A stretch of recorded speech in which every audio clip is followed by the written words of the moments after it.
함께 나누실 말씀은 구약성경 잠언 29장 18절 한 절 말씀입니다. 구약성경 944페이지에 있습니다. 구약성경 잠언 29장 18절 한 절 말씀입니다. 구약성경 944페이지에 있습니다. 찾으셨으면 944페이지 잠언 29장 18절 말씀을 천천히 같이 읽겠습니다. 묵시가 없으면 백성이 방자히 행하거니와 율법을 지키는 자는 복이 있느니라. 아멘. 우리 하나님 앞에 손을 들어 인사하겠습니다. 하나님, 비전을 갖게 하옵소서. 거리를 두시고 좌우에 인사하겠습니다. 2021년 참 수고가 많으셨습니다. 안아주시면 안 됩니다. 예.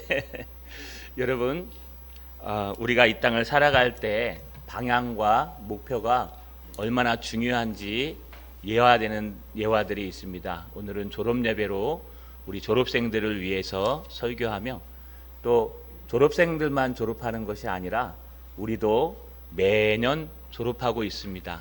올해 2021년을 이제 한 주 앞에 남았는데요.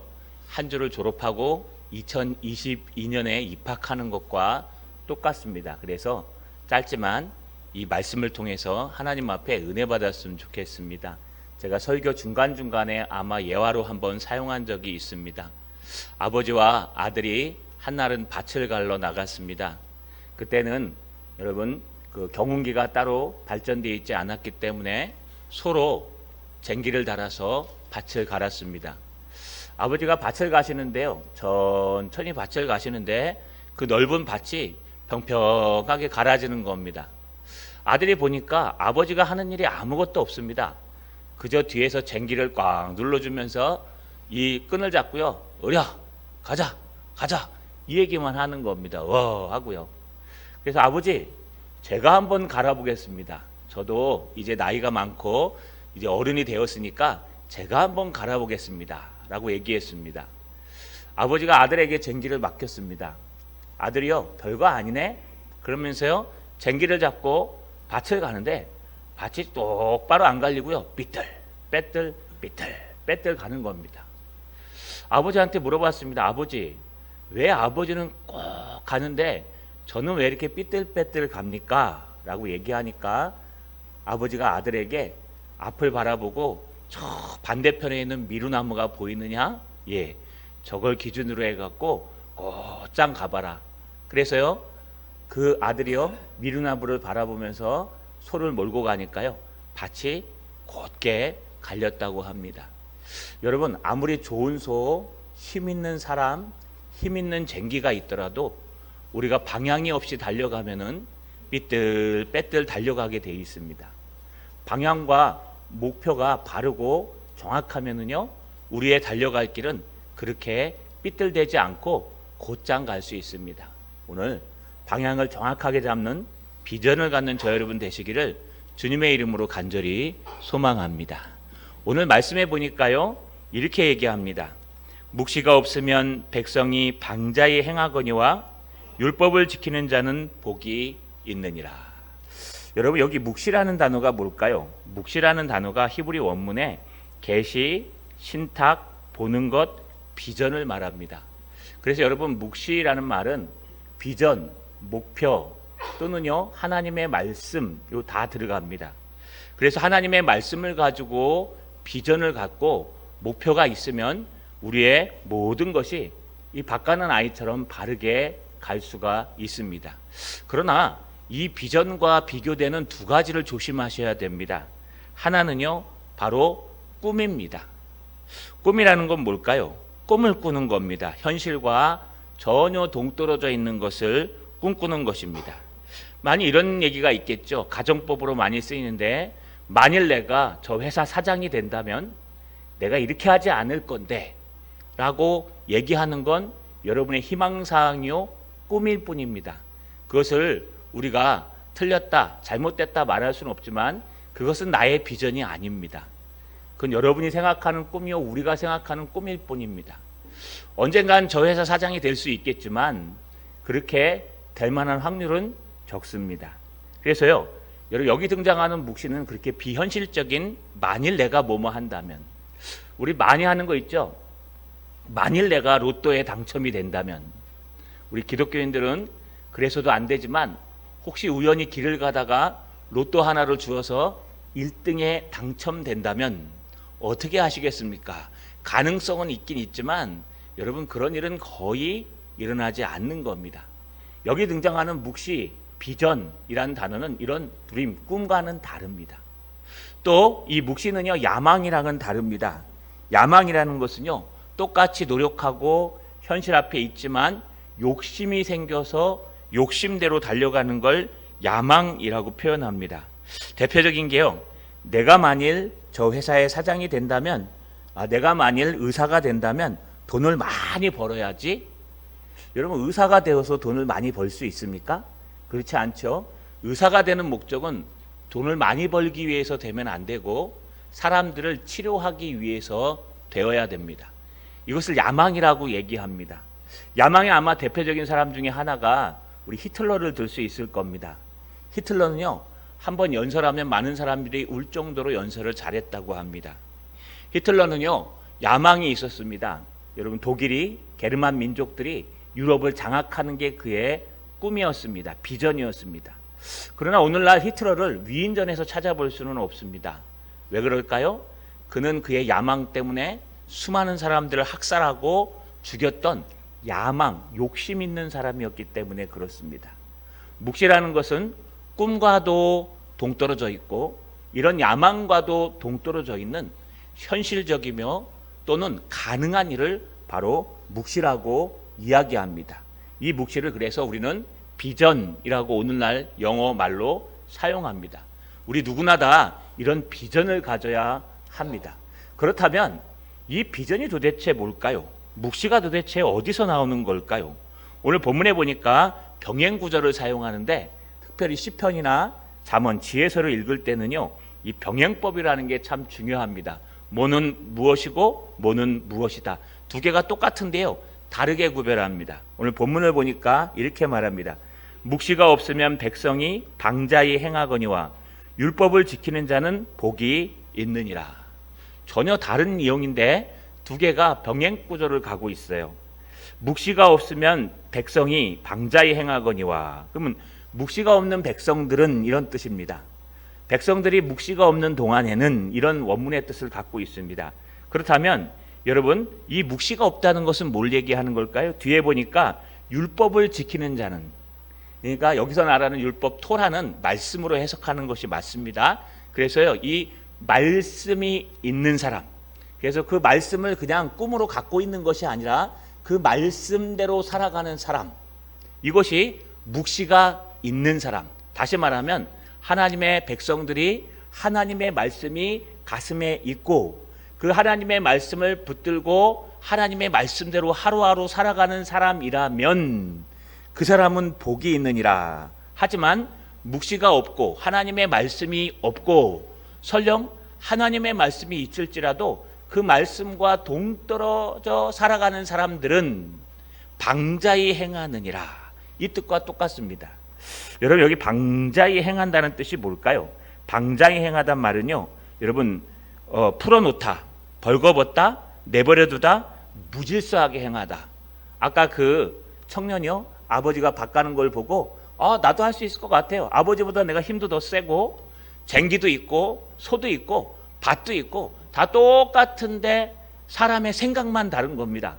그런데 힘이 없는 아버지가 잘 갈고 아들이 못 가는 것은 그 아들에게 기준이 없기 때문에 그렇습니다. 방향이 없기 때문에 그렇습니다. 기술이 없기 때문에 그렇습니다. 여러분 이런 걸 뭐라고 얘기하냐? 바로 묵시라고 표현합니다. 다시 말하면 묵시라는 것은 하나님의 말씀이라는 뜻입니다. 여러분 하나님의 말씀과 우리의 비전이 뭐가 똑같습니까? 한번 생각해 보세요. 우리 아이들에게 또는 청년들에게 가서 너 꿈이 뭐냐? 그러면 저요, 저 이런 사람이 되는 겁니다. 아니면 좋은 회사 취직하는 겁니다. 아니면 여러분 CEO가 돼서 뭐 부장까지 올라가는 것, 아니면 회장이 되는 것, 사장이 되는 것, 의사가 되는 것, 선생님이 되는 것, 많은 꿈들이 있을 겁니다. 여러분 그거랑 하나님의 말씀이랑 무슨 관계가 있어요? 하나님의 말씀과 무슨 관계가 있습니까? 만약에 그렇게 생각하면요, 우리 어르신들은 꿈을 꾸면 안 됩니다. 왜냐하면요, 머리가 희끗희끗해지셔서 이제 하나님께서 부르실 날을 기다리고 있는데, 저와 함께 여러분 부르고 있는데, 그 부르시는 날을 기다리고 있는 그 사람들이 무슨 꿈을 꿀 수가 있습니까?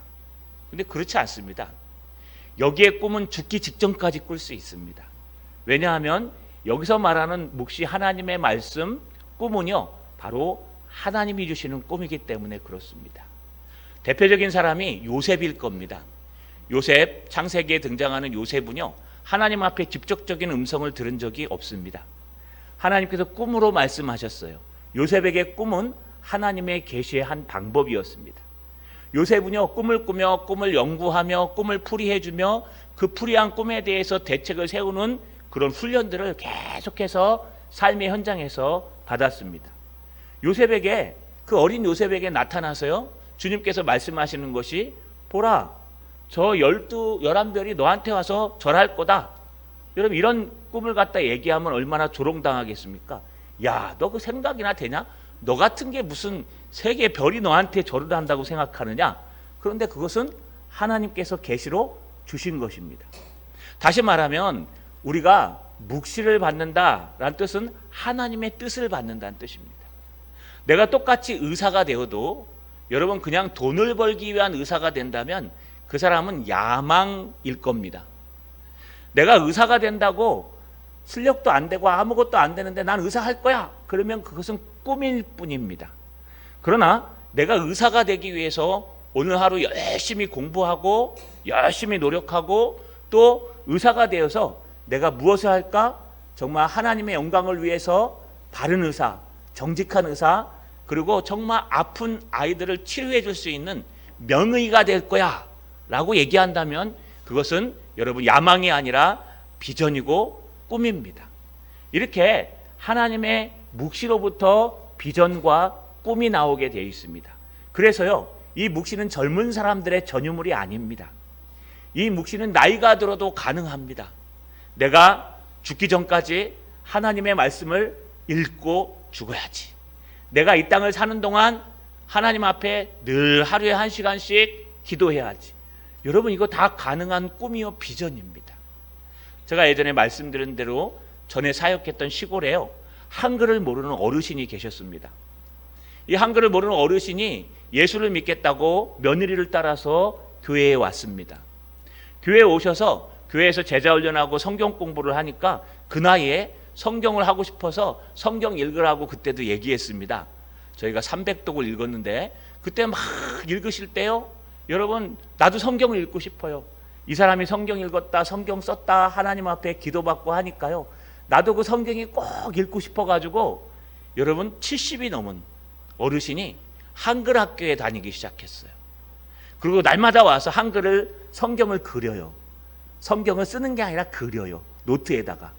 그러면서 성경을 써나가는 걸 보았습니다. 일독을 했는지 일필을 했는지 정확하게 저는 모르겠습니다. 그 전에 우리 동산교회로 오는 바람에. 그러나 중요한 것은요, 여러분 그 나이에 무슨 꿈이 있겠습니까? 그냥 자녀가 잘 되는 게 꿈이요, 건강하게 살다 하나님 부르실 때 가는 게 꿈이요, 물론 다 꿈이 될 수 있어요. 그런데 그 나이에 볼펜을 들고 성경을 쓰겠다고 앉아서 한자 한자 쓰는 모습을 보면서 나이가 들어도 꿈은 있을 수 있다. 비전, 꿈이 아니라 비전을 가질 수 있다. 왜요? 현실 가능합니다. 내가 배우면 그 나이에 쓸 수 있습니다. 또 여러분, 그것은 욕망이 아니에요. 그것은 가능한 거예요. 욕심이 아닙니다. 그것은 하나님으로부터 나오는 겁니다.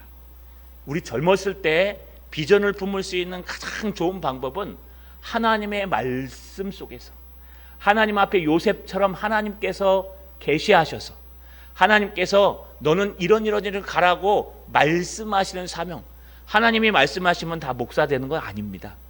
하나님께서 젊은 날에 말씀하셔서요, 뭐 유명한 의사가 된 사람도 있고, 하나님께서 젊은 날에 말씀하셔서 큰 사업가가 된 사람도 있고, 하나님께서 젊은 날에 말씀하셔서요 유명한 운동선수가 된 사람들도 있습니다.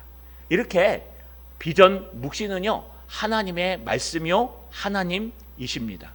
우리 졸업하는 청년 여러분들, 학생 여러분, 우리 꼭 기억합시다. 여러분의 꿈꾸고 있는 것이 꿈이 아닌지, 여러분의 비전이 혹시 야망은 아닌지, 정말 우리의 꿈과 목표가요 비전이 될 수 있는 그런 시대가 왔으면 좋겠습니다. 그렇다면 어떻게 될까요? 비전의 사람은 꼭 기억해야 될 세 가지가 있습니다. 첫 번째, 비전은요 지금 현재가 중요합니다. 제가 말씀드렸죠. 전혀 거기에 대한 노력도 없이 하나님이 다 해주실 거야 라고 한다면 그것은 꿈입니다. 또 여러분 너무 방향과 목표가 다른데 그 길을 가고 있으면 그것은 야망, 욕망입니다. 하지만 하나님이 주신 말씀, 하나님이 주신 방향, 그래서 현실에 그것을 바라보고 지금 열심히 준비하고 열심히 기도하고 열심히 꿈을 비전을 쌓아간다면 그것은 비전이 될 수 있습니다. 그래서 현실이 중요합니다. 내 현실을 바로 보고 현실의 신앙을 바로 보고 현실적으로 달려가야 됩니다. 두 번째는요, 하나님의 소망을 가져야 됩니다. 하나님으로부터 말씀으로부터 소망이 와야 합니다. 그래서 하나님께서 너는 이 길을 가야 돼, 너는 이 일을 해야 돼, 너는 이게 너의 최상이야 라는 하나님의 응답을 받으시면 제일 좋습니다. 마지막 세 번째는요, 늘 자기를 훈련하고 성장시켜야 됩니다. 나를 날마다 훈련하고 나를 다그치고 늘 말씀 가운데, 기도 가운데 늘 하나님의 나라를 향해서 뛰어가야 됩니다. 사도 바울이 말한 것처럼 내가 표대를 향하여 오늘도 전력 질주한다는 말씀처럼 우리도 표대를 향해서 달려가야 됩니다.